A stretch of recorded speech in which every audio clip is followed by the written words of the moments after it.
Alat pernafasan manusia. Untuk yang pertama, kita akan memahami pengertian tentang bernafas. Teman-teman, tahu tidak bahwa bernafas adalah kegiatan menghirup atau memasukkan oksigen dari lingkungan hidup serta mengeluarkan CO2 atau karbon dioksida dan uap air melalui alat pernafasan kita. Nah, oksigen ini tidak tersedia di dalam tubuh makhluk hidup, tetapi kita mendapatkan oksigen dari lingkungan sekitar kita. Teman-teman, ada yang tahu nggak sih apa aja alat pernafasan manusia? Nah, di antaranya itu ada hidung, pangkal tenggorok atau laring, batang tenggorok atau trakea, cabang batang tenggorok atau bronkus, dan paru-paru. Untuk yang pertama, kita akan membahas tentang hidung. Selain bernafas melalui hidung, terdapat pula cara bernafas melalui mulut. Ini digunakan ketika terjadi masalah dengan alat pernafasan hidung kita. Namun, jika tidak ada apa-apa, bernafaslah melalui hidung. Karena pada hidung terdapat rambut-rambut halus dan lendir yang berfungsi untuk menyaring udara yang kotor atau mengandung penyakit dan menyesuaikan suhu udara yang masuk ke dalam tubuh.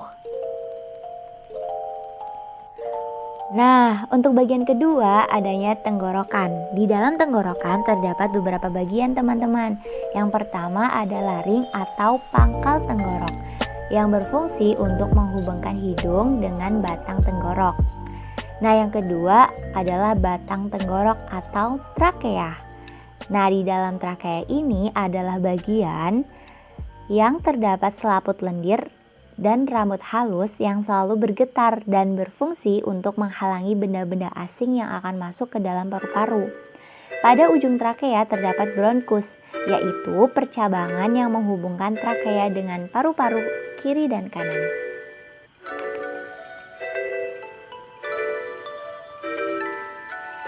Nah, untuk alat pernafasan selanjutnya adalah paru-paru. Teman-teman pasti tahu kan bahwa paru-paru adalah organ yang digunakan untuk pernafasan pada manusia. Nah, letaknya itu di dalam rongga dada. Nah, untuk selanjutnya dalam sistem pernafasan manusia dibagi menjadi dua. Yang pertama adalah sistem pernafasan dada, di mana sistem pernafasan dada ini terjadi karena gerakan tulang rusuk oleh otot-otot antarusuk. Nah, pengambilan udara terjadi saat otot antarusuk berkontraksi atau mengerut, sehingga tulang rusuk terangkat ke atas menyebabkan rongga dada dan paru-paru membesar. Maka pengeluaran udara terjadi saat otot antarusuk berelaksasi atau mengendur, sehingga tulang rusuk turun ke posisi semula menyebabkan rongga dada dan paru-paru mengecil. Nah, untuk yang kedua adalah sistem pernafasan perut. Dalam sistem pernafasan perut ini terjadi gerakan otot diafragma, yaitu sekat yang membatasi antara rongga dada dan rongga perut. Pengambilan udara terjadi saat otot diafragma berkontraksi atau posisi diafragma mendatar, sehingga rongga dada dan paru-paru membesar. Maka pengeluaran udara terjadi saat otot diafragma berelaksasi. Nah, posisinya itu diafragma melengkung ke atas sehingga menyebabkan rongga dada dan paru-paru mengecil. Sistem pencernaan manusia. Manusia membutuhkan zat gizi yang terkandung dalam makanan untuk melakukan berbagai proses biologis tubuh. Makanan yang masuk ke dalam tubuh akan dicerna oleh sistem pencernaan agar zat gizi yang terkandung di dalamnya dapat diserap oleh tubuh. Tubuh memiliki organ pencernaan yang terdiri dari rongga mulut, kerongkongan atau esofagus, lambung, usus halus, usus besar, rektum, dan anus. Selain organ pencernaan tersebut, tubuh juga membutuhkan zat-zat yang dihasilkan oleh empedu, kelenjar air liur, serta pankreas untuk membantu mencerna makanan. Yang pertama, mulut. Awal mula proses pencernaan dimulai dari makanan masuk ke mulut. Di dalam mulut, makanan tidak langsung ditelan, tetapi ada proses pengunyahan sampai makanan benar-benar halus. Di dalam mulut terdapat air liur. Adanya air liur bertujuan untuk memecah berbagai bahan kimia sehingga membuat makanan bisa lebih halus dan lunak ketika ditelan. Selain itu, ada lidah yang membantu mengarahkan makanan untuk bisa digigit dan dikunyah oleh gigi. Kemudian, lidah juga membantu mendorong makanan untuk masuk ke dalam tubuh. Yang kedua, kerongkongan. Setelah dari mulut, makanan kita menuju kerongkongan. Kerongkongan merupakan saluran berbentuk tabung sepanjang 20 cm yang menghubungkan antara rongga mulut dengan lambung. Di dalam kerongkongan terjadi gerakan peristaltik, yaitu gerakan meremas-remas yang dilakukan oleh kerongkongan untuk mendorong makanan masuk ke dalam lambung. Selanjutnya, makanan akan menuju ke lambung. Lambung merupakan organ pencernaan manusia yang paling elastis dan berbentuk seperti kantong yang terletak di dalam rongga perut sebelah kiri atas. Di dalam lambung, makanan terjadi pencernaan secara mekanis dan kimiawi. Pencernaan mekanis dilakukan oleh dinding atau otot lambung yang meremas dan mengaduk makanan.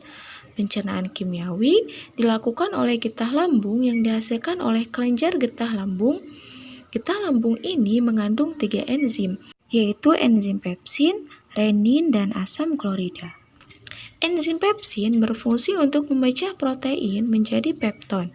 Enzim renin berfungsi untuk mengendapkan protein susu menjadi kasein, sedangkan asam klorida berfungsi untuk mengasamkan makanan dan membunuh kuman yang masuk bersama makanan.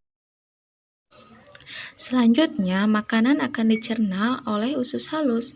Usus halus merupakan usus terpanjang dalam saluran pencernaan karena panjangnya mencapai 6-7 meter.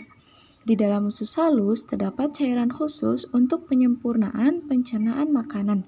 Usus halus juga memiliki 3 bagian loh. Yang pertama, usus 12 jari, yang kedua usus kosong, yang ketiga usus penyerapan.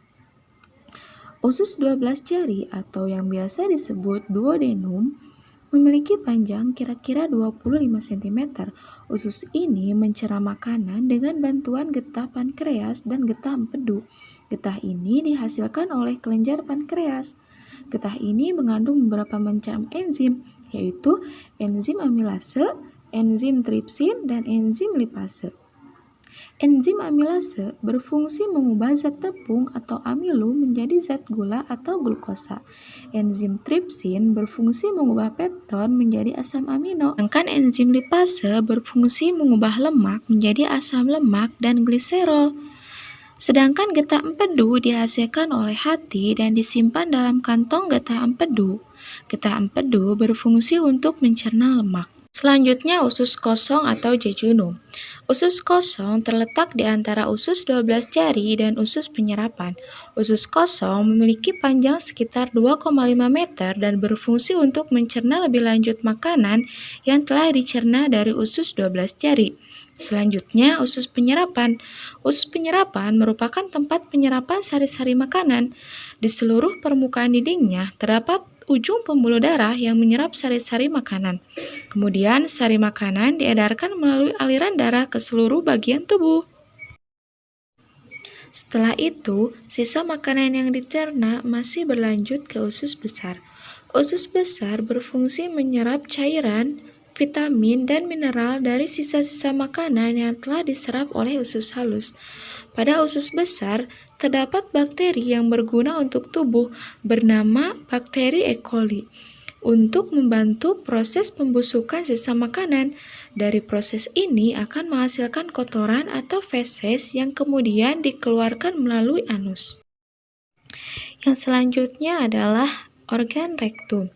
Rektum adalah ujung muara dari usus besar yang berfungsi sebagai tempat penyimpanan feses sementara. Ketika rektum terisi penuh dengan feses, maka saraf akan mengirimkan respon ke otak yang akan menimbulkan rasa ingin buang air besar. Hal itu terjadi di lubang anus. Anus adalah lubang di bagian bawah pantat sebagai lubang tempat keluarnya feses dari dalam tubuh. Sekian pemaparan dari kelompok kami, semoga bermanfaat. Wassalamualaikum warahmatullahi wabarakatuh.